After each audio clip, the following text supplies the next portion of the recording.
আজকের খাবারটা হয়েছে একদম স্পেশাল। মানে দ্বিতীয় রেজাল্টের কথা শুনে শুনে প্রতিদিন স্পেশাল স্পেশাল কিছু করি, আসলে ভয়ে রেজাল্ট কি আসবে না আসবে। তো যাই হোক, রেজাল্ট যাই আসো, তো বলছি যেহেতু স্পেশাল খাওয়াবো, রেজাল্ট তো এখন দেয় নাই, সামনের মাসে 10 তারিখে দিবে। তো এই যে বাচ্চাদের জন্য পরোটা বানাইছি, দেখো কত কত পরোটা বানাইছি। ও গরম, আস্তে আস্তে। আর কি বানাইছি সাথে জানো? এই যে আলহামদুলিল্লাহ, বলো তো এটা কি? বলো বলো, এটা কি? নেহারি। নেহারি? তাও স্পেশাল, দেখাও একটু দেখাও।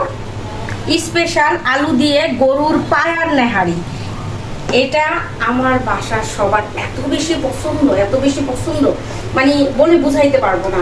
আর আমি সাদা নেহারিটা যখনই রান্না করি, বাচ্চারা তো খাই না, ঠিক আছে, একমাত্র সাদা নেহারিটা আমারই পছন্দ।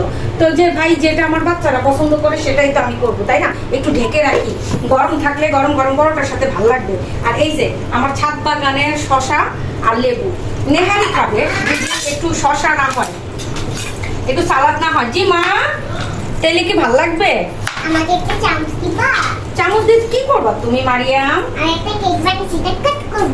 হ্যাঁ, আমার রান্নার ভিতরে 12টা বাজানোর জন্য সবসময় উস্তাদ থাকে, ঠিক আছে? এই যে এত বড় একটা শশা মাঝখান দিয়ে একটা কামড় দিয়ে দিচ্ছে, এই যে এই চান্দু করছে, এই চান্দু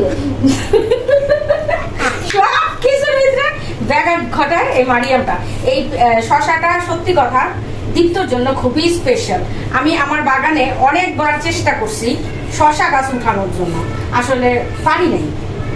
অনেক চেষ্টা করছি, এই 2.5 বছরের ভিতরে পারি নাই, কিন্তু এই বছর দীপ্ত চেষ্টা করছে আর হয়ে গেছে আলহামদুলিল্লাহ। এটা হচ্ছে দ্বিতীয় শশা।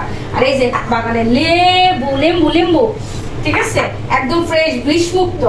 নেহারির সাথে বাগানের শশা, বাগানের লেবু, আর কি লাগে বলুন তো? আলহামদুলিল্লাহ না? বাগানের গরু। বাগানের গরু নাই তো, গরু হইছে কি না, ঠিক আছে, পারলে ওইটাও করতাম। যদি আমি পারতাম যে এই সেই 17 তলার উপরে গরু পালতে পারতাম, তাহলে আমি ওইটাই করতাম, ঠিক আছে? শশাটা একটু ধুয়ে নেই, ঠিক আছে, না ধুয়ে কাটা যাবে না। আর দেখেন আমার স্পেশাল ছুরি হাত থেকে পইরা মাথাটা গেছে ভাই না। আমার কথা হলো ছুরিটা তার কাটে নাই, নতুন কেন আনবো? এটা দিয়ে যদি আমি কাজ চালাইতে পারি তো বিসমিল্লাহ। মারিয়াম, তুমি একটা টুকরা খাবা? দুইটা টুকরা দাও আমাকে। না না, একটা খা, একটা ইয়ার সাথে খাবা। আর তোমার জন্য দেখো একটা স্পেশাল পরোটা। ওর মাথার মতো। রেখে দাও।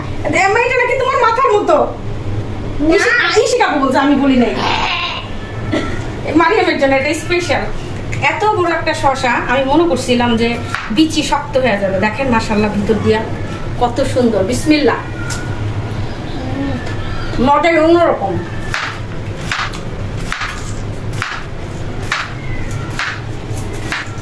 এগুলা যে কি শান্তি বলে বুঝাইতে পারবো না। এই মারিয়াম,